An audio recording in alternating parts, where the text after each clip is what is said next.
Bienvenidos a Primum Gradus, tu podcast de historia y humanidades en general. Os habla Ricardo Silvestre. Os recuerdo que el Twitter específico del programa es @primumgradus. Estamos en la plataforma iVoox, en la radiodelahistoria.com, en primumgradus.net.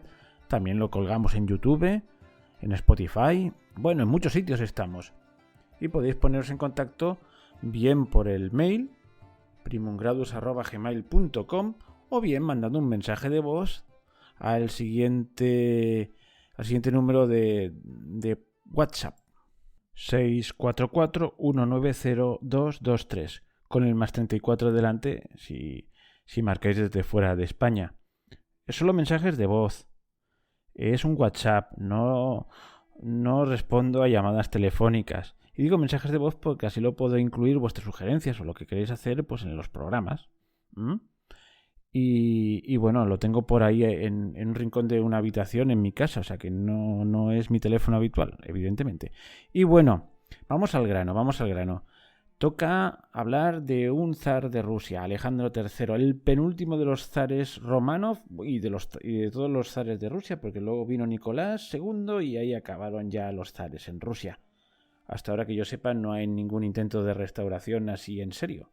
Seguramente alguien lo piensa y alguien lo está intentando, porque estas cosas siempre pasan. Hasta en Francia hay una facción o un sector que llaman los legitimistas, que están por la reinstauración de la monarquía. En fin, pero bueno, mira, no me enrollo más. Vamos directamente a lo que nos interesa. Vamos a hablar de Alejandro III, Romanov.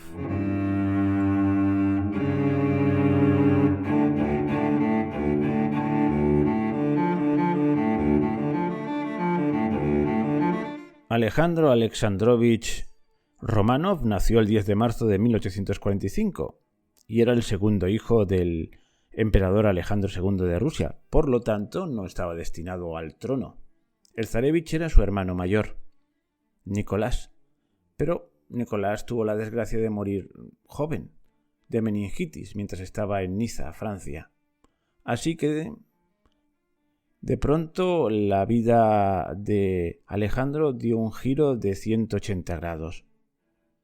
Y no era un tema baladí, él ya tenía ya estaba en la veintena. O sea que ya se puede decir que buena parte de su educación la había pasado. Y la educación de los grandes príncipes, es decir, de los hijos varones que no iban a acceder al trono, no estaba previsto, pues era básicamente la academia militar y poco más. En cambio, el zarevich, el heredero, pues tenía una formación como mucho más extensa y unos maestros más capacitados, profesores de la universidad. Así que cuando él ya tenía encauzado su futuro y tal, pues de pronto tuvo que dar un giro tremendo a su propia formación y rápidamente empezar a adquirir los conocimientos necesarios, para los cuales le pusieron profesores capacitados. Y entre ellos destacó sobre todo uno, Konstantin Povedonoshtsev. Espero haberlo pronunciado bien.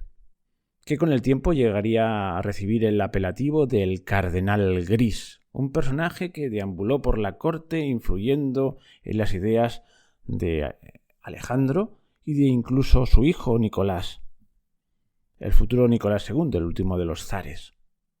Claro que la cima de su poder lo consiguió con Alejandro, que lo nombró ministro y fue su mano derecha durante muchos años. Pero quizás cabría saber algo más de cómo era Alejandro. Pues Alejandro ya os he dicho que no tenía pensado ser zar y por lo tanto pues tampoco le tenía mucho aprecio a la corte, no sé, quizás había hecho la idea y tampoco iba con él. Quiero decir que sus modales no eran precisamente refinados, al contrario de lo que eran los modales de su padre y de lo que serían los modales de su hijo y futuro zar, Nicolás, que eran hombres pues extremadamente delicados y muy bien educados y con modales suaves. Pues no, él era más bien brusco, tosco dirían algunos, sobre todo siendo un zar, un monarca. Y además era un hombretón enorme, 1,93 m, de fuertes espaldas y una gran fuerza. Dicen que doblaba monedas con los dedos o rompía herraduras con las manos, hacía actos de fuerza, así como... ya se ve que era un tipo nada cortesano, por decirlo de alguna manera, y muy accesible, y los refinamientos no iban con él. Por eso ese cambio de educación pues no le debió sentar muy bien. De hecho, el propio Konstantin Povedonotsev pues llegó a decir que pues Kostrico no sé si sacaremos algo en claro de él, porque no está mucho por los estudios. Algunos llegaron a pensar que es que era más bien limitado de inteligencia, pero bueno, era lo que había y con estos bueyes hay que arar. De hecho, no cambió nunca, ni al final de su vida. E incluso su forma de vestir, en cuanto podía, pues estaba muy alejada de los trajes sofisticados. Cuando estaba en casa, a solas en el palacio, pues vestía una camisola casi de campesino con unos pantalones gastados. Bueno, primaba la comodidad sobre otras cosas. Y era de trato fácil y llano. Nada estirado. Al contrario que los miembros de la corte, o ya lo digo, o su propio padre. Curioso, ¿eh? Su padre, el de las grandes reformas liberales a favor del pueblo, sin embargo, no se identificaba tanto como su hijo con ese pueblo. Sencillamente le beneficiaba, o creía que le beneficiaba, dándole derechos y tal, pero marcaba mucho las distancias. En cambio, Alejandro, que tenía unas ideas, digamos, más reaccionarias y más de la vieja escuela, pues era un hombre mucho más del pueblo. Luego veremos algunos detalles de cómo simplifica la vida palaciega y la hace menos sofisticada. Y la verdad es que en los primeros años de su nueva condición de heredero apenas participó en las reuniones de gobierno. Entre otras cosas, pues porque no acababan de casar bien sus ideas más conservadoras con las de su padre, que eran más liberales. Y también contrastaba enormemente con su padre en su religiosidad sincera y en que realmente estaba decidido a llevar una vida moralmente recta. Y lo consiguió. Pero esos deseos suyos no se llevaban bien con la actitud de su padre, que ya sabemos que tenía algún amante por ahí, y sobre todo una, Catalina Dolgorukov, con la que tuvo varios hijos fuera del matrimonio, y que al morir la zarina, la madre del propio Alejandro, pues Alejandro III, bueno, pues su padre, Alejandro también, es que con tantos Alejandros es un lío, pues él no dudó, su padre, de casarse con la amante y llevársela al palacio de invierno. Esto le sentó como una pedrada al chico o al muchacho, o al joven, mejor dicho, que ya tenía sus años. Y bueno, esto no ayudó precisamente a unir a padre e hijo, sino a distanciarlos un pelín más. No podía soportar a aquella mujer. En fin, se daba una serie de circunstancias que hacía que la relación entre padre e hijo no fuese mala, pero no era precisamente fluida. Eran caracteres totalmente distintos. Y bueno, ya se ve que esto de ser zar podía venirle un poquito grande, y él quizás así lo pensaba, porque una vez intentó una cosa que le podía haber costado el trono, sí, pero bueno, a él parece ser que no le hubiese importado mucho. Y es que se vino a enamorar de una de las damas de honor de su madre. Y en mayo de 1866 comunicó su deseo de casarse con ella al zar. Y bueno, ¿y qué tiene de fantástico? Pues hombre, que era un matrimonio morganático, por lo tanto perdía los derechos al trono. Y su padre pues se empeñó en que, bueno, tenía el hermano menor, pero no, él se empeñó en que iba a seguir la línea sucesoria y se opuso al enlace. Así que se tuvo que despedir de su hermosa enamorada y bueno, y acabó casándose con Dagmar, que era la prometida de su hermano Nicolás. Pero bueno, este matrimonio tampoco resultó tan mal. La cuestión es que en 1866 pues se dio el consabido paseo por Europa que se acostumbran a dar los príncipes rusos para buscar consorte, pero esta vez iba a tiro hecho. Fue a Copenhague y allí conoció a Dagmar y bueno, parece ser que se enamoró de ella y bueno, y el matrimonio pues fue un éxito. Eso sí, la muchacha pasó de llamarse María Sofía Federica Dagmar a llamarse sencillamente María después de haber pasado por el bautismo ortodoxo, como hacen todas. Pero, dato curioso, esta vez no era alemana, no era una princesita alemana, sino danesa. Ya empezamos a distanciarnos un poquito de los alemanes. Y bueno, tras esta boda, pues Alejandro pues ya empezó a participar en las reuniones del Consejo de Estado y en los consejos de ministros. Su padre decidió que, bueno, esto va en serio, chaval, participa porque vas a dedicarte a esto el resto de tu vida. A todo esto hay que decir que María, su esposa, María Dagmar, fue recibida cariñosamente por la familia Románov. Y es que la muchacha lo valía, era bonita, era simpática, alegre y aprendió rápido a hablar ruso y las costumbres del país. Vamos, y fue popular entre los aristócratas. Además tenía la maravillosa buena costumbre de no entremeterse en política, sino dedicarse a labores de beneficencia, a instituciones caritativas, con lo cual era el cóctel perfecto, no estorbaba a nadie, era amable, guapa y simpática, y bien, y su marido le fue fiel. En esto se diferenciaba de todos los Románov anteriores, o sea, no tuvo amantes, no se le conocen amantes. Y tuvieron en este fértil matrimonio 2 hijas, Xenia y Olga, y 3 varones, Nicolás, Miguel y Jorge. Ya vimos que Nicolás acabó un poquito mal. La cuestión es que su padre murió, ¿os acordáis? Murió de un atentado terrorista, lo dije en el anterior programa dedicado a los zares. Así que tras el asesinato llegó Alejandro al trono el 14 de marzo de 1881. El día que asesinaron a su padre, Alejandro II, este se dirigía a firmar una serie de documentos que iban a continuar las reformas liberales, de tal manera que abrirían el camino hacia la monarquía constitucional, algo que horrorizaba a su hijo.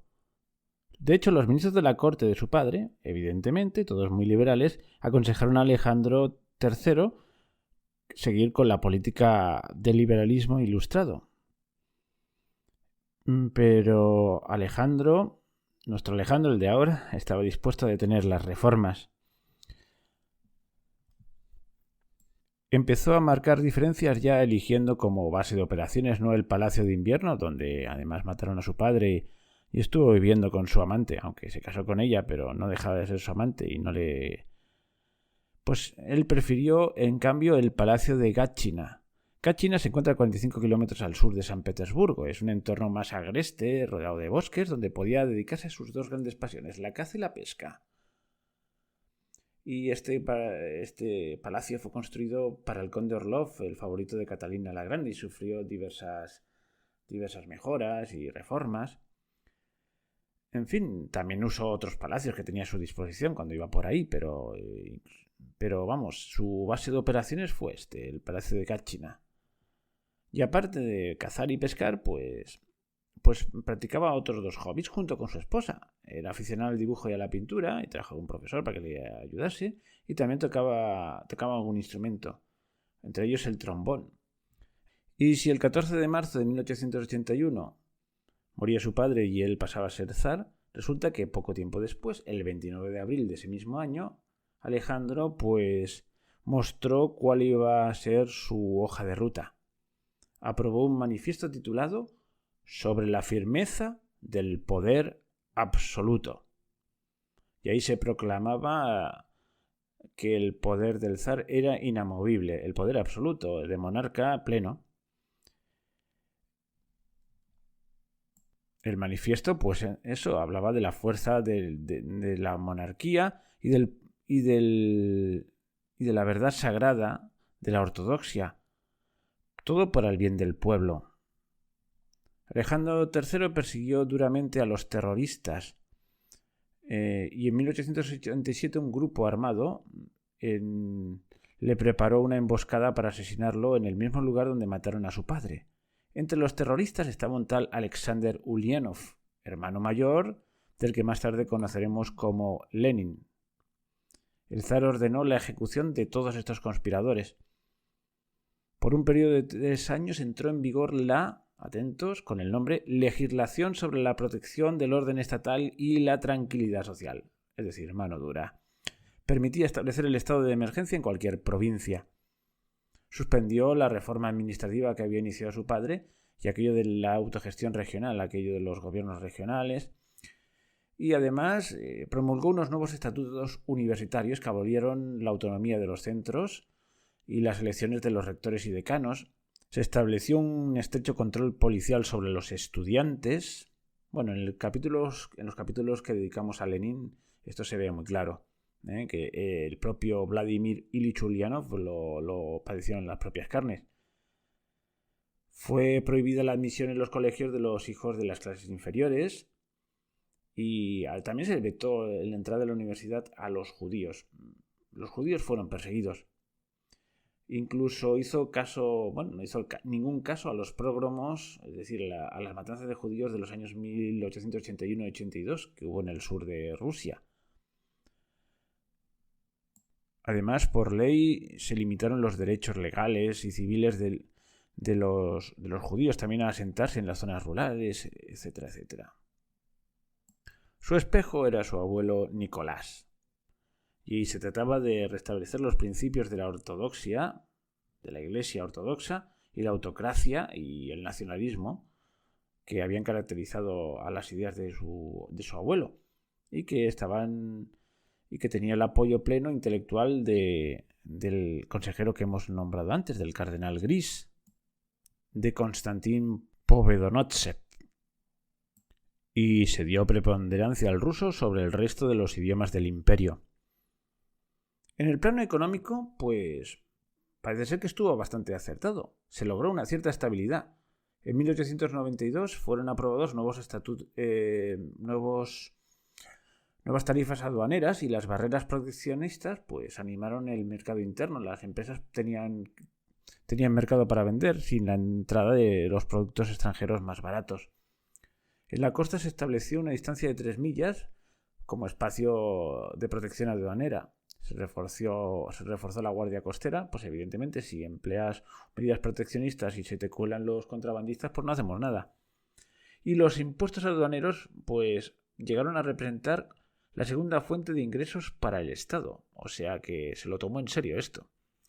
Luego también pues hubo gravámenes al alcohol y se quedó con el monopolio estatal del alcohol que fue establecido en 1893. Su ministro de Finanzas, Sergei Vite, protagonizó la reforma del rublo. Pues a la moneda nacional rusa, que ya venía usándose, se le aplicó el patrón oro y pudo cotizar en las bolsas mundiales. Digamos que el apartado de economía lo llevaba más o menos enderezado y hubo una cierta prosperidad. Y aparte de poner las cosas en orden, pues también había que ahorrar. Y el zar, que pues ya os digo, era un hombre de ideas austeras y religiosas, y aunque era partidario del derecho divino, de la misión divina del emperador, o precisamente por eso, y dado el hecho tenía que dar ejemplo, pues decidió que la vida de palacio iba a ser más sobria a partir de ese momento. Simplificó el protocolo y las ceremonias de palacio. Disminuyó el número de sirvientes y, con ello, el presupuesto general del palacio. Pues ahí empezó a recortar gastos. Para ahorrar fue suspendida la adquisición de vinos extranjeros. Pues nada de vinos franceses, nada. A partir de entonces se brindaban las comidas con producto nacional, traído de Crimea y del Cáucaso. Los bailes que tanto abundaban en tiempos de su padre se limitaron. Esos famosos bailes que siempre vemos en las películas de época rusas, en los grandes salones, pues no. Pues sí, no era uno cada semana, no precisamente, solo 4 veces al año. O sea que puso la tijera en los gastos, en todos. Todos los gastos suntuosos, pues, se vieron recortados. Pero hubo un apartado en el que no reparaba en gastos. Y es a la hora de adquirir obras de arte. Y no nos ha de extrañar. Todos hemos conocido gente que mira hasta el céntimo en determinadas cosas, pero en las que considera importante, pues no tiene medida en el gasto. Pues este era el caso. Y llenó los palacios de obras de arte. Aún hoy las podemos ver en el Palacio de Invierno y otros museos de San Petersburgo. Y ya como colofón, el emperador suspendió el famoso desfile militar del Campo de Marte, en el que cada año participaban, allá por el mes de mayo, los 100.000 soldados y oficiales de la guarnición de San Petersburgo. Ya vimos que cuando era sencillamente gran príncipe y no era zarevich todavía, pues había emprendido la carrera militar y llegó a ejercerla. En la guerra contra Turquía, ¿os acordáis? Después de la guerra de Crimea, los aliados europeos de Europa Occidental, sobre todo Reino Unido y Francia, le dijeron cuidadito, no te metas con Turquía. Pero cuando pasó el tiempo, aflojó y volvieron a las andadas Rusia y Turquía. Bueno, el Imperio Otomano, más con más propiedad. El Imperio Otomano, Turquía no existía todavía, perdonadme. Bueno, pues la cuestión es que en esta guerra contra los otomanos de 1800, que hubo entre 1853 y el 56, pues estuvo al mando de un cuerpo de fusileros allá por el Danubio y lo desempeñó con éxito. Pero aquellos horrores, aquella mortandad, los horrores de la guerra en definitiva, no le gustaron nada. Odiaba la violencia. Sabía que había que tener ejército, que había que estar preparados, pero había que evitar la guerra a toda costa. Y llegó a escribir: ninguna persona que tenga corazón puede desear la guerra, y todo gobernante al que Dios le entregó un pueblo debe tomar todas las medidas necesarias para evitar los horrores de la guerra. Y así lo hizo, ¿eh? Al emperador por eso le pusieron el sobrenombre del pacificador.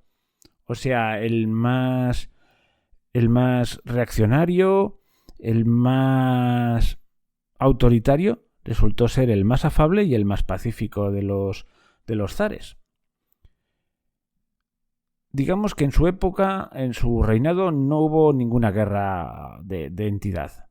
Ciertamente se agregó Turkmenistán al imperio, pero fue hecho con unas pocas escaramuzas. Y en esta línea, pues logró unos tratados con la China de la dinastía Qing, por lo cual, pues los barcos rusos tuvieron la posibilidad de anclar en puertos chinos y establecer representaciones comerciales en la zona, o sea, llevarse bien con los vecinos. Y en Asia Central, que era un posible punto de fricción con los ingleses, procuró mantener la paz a toda costa y no chocar demasiado con ellos, salvo algún incidente pues fronterizo, pero bueno, nada destacable, pequeñas escaramuzas. Y aquí en la política exterior hubo un distanciamiento especial con Alemania y firmó un tratado de alianza militar con Francia. Esto es muy importante. ¿Os acordáis? Su madre era alemana, su abuela también. La corte estaba infestada, no sé si es la palabra adecuada, había muchos nobles de sangre alemana por aquello de las bodas y tal. Tanto era así que incluso más adelante Rasputín, cuando ya reinaba su hijo, llegó a decir que los nobles rusos apenas tenían una gota de sangre del país. Efectivamente, la nobleza estaba muy influenciada por los alemanes. Su padre era germanófilo, en cambio él era más eslavófilo. Y decidió cortar amarras con Alemania y sus aliados, y con el imperio austrohúngaro. En fin, que hizo este pacto con Francia, con lo cual dio un viraje completamente nuevo a la política exterior rusa. Se pasó de la Liga de los Tres Emperadores, que venía de su padre, Alejandro II, es decir, el Imperio Alemán, Austria, Hungría y Rusia, pues primero a la alianza con Francia y luego a la alianza con el Reino Unido. Cambió totalmente de aliados. Todo esto lo dirigía el canciller Gers, o Gers, no sé cómo se pronuncia. Y quizás todo empezó ya en 1890 con la renuncia de Otto von Bismarck y el desdén del luego Kaiser Guillermo II hacia Rusia, que además se mostraba abiertamente más proclive a llevarse bien con Austria-Hungría, vamos, que se sintió ninguneado en esa alianza. Y la alianza con Francia en 1892, pues iba encaminada pues a mantener las fronteras bien protegidas. Estableció un pacto por el cual, en caso de ataque a Francia, pues él debía apoyarle con el ejército. Más adelante, en este pacto, pues entró el Reino Unido y ya tenemos aquí la Triple Entente. O sea que todas las cosas tienen consecuencia. La Triple Entente fue uno de los bandos beligerantes en la Primera Guerra Mundial. Y vemos que tiene algo de alianza contra natura. La Tercera República Francesa y el Reino Unido. Dos países netamente liberales quizás con el país más reaccionario de Europa. Ya podríamos hacer un balance de su reinado. antes de acabar. Es decir, sencillamente que dio un paso atrás en las reformas de su padre. Desde luego no volvió a la servidumbre, pero sí que la vía liberal se cerró totalmente y se cambiaron las alianzas internacionales. Y también, para acabar de significar cuál era la personalidad o una anécdota que muestra cuál era tal cual, pues ocurrió cuando, yendo con su propia familia en un tren, en 1888, pues el tren descarriló y ocurrió que el vagón restaurante donde se hallaban ellos comiendo, él con su mujer, sus hijos, pues a consecuencias del descarrilamiento, pues cayó el techo del vagón. ¿Y qué es lo que hizo el zar? Pues levantar a pulso el techo y aguantar con todas sus fuerzas hasta que salió el último de los miembros de su familia ya atrapado. Y entonces ya lo pudo soltar. Es un acto de fuerza. Solo un hombretón como él podía hacerlo, aquello. Luego los médicos dijeron que cuando tuvo las primeras afecciones renales que posiblemente estaba afectado por el esfuerzo sobrehumano que hizo aquel día. Pero esto demuestra cuál era su personalidad y cuál era su fuerza. En fin, la cuestión es que era un hombre cumplidor, austero y fiel a su familia, a su mujer, y las cosas acabaron el 21 de septiembre de 1894, cuando llegó a su palacio, un palacio que tenía en Crimea, y a las puertas le esperaba la compañía de fusileros imperiales. Hacía frío y él ya empezaba a tener fiebre, pero los estatutos militares exigían a todos los que participaban en el desfile, incluido él mismo, y él era un militar que creía en su papel, que debían estar uniformados todos igual, nadie podía ir diferente. Su mujer se empeñó en que no te quites el capote, que estás malo. Pero él no, dijo, si todos van sin capote, yo voy sin capote. Fue solo con la guerrera, a pesar del frío, y aguantó estoicamente el desfile. Y luego pasó revista a los soldados con toda la parsimonia del mundo. Pero a partir de ahí empezaron a ir las cosas mal. Digamos que pilló una neumonía y a los pocos días falleció, el 1 de noviembre de 1894, con las botas puestas y cumpliendo sus deberes hasta el último momento, dando ejemplo. Murió en Crimea, en el palacio, y cuando tenía solo 50 años de edad. Y bueno, dio paso al reinado de Nicolás II, que fue el último zar. Pero esto para el próximo programa.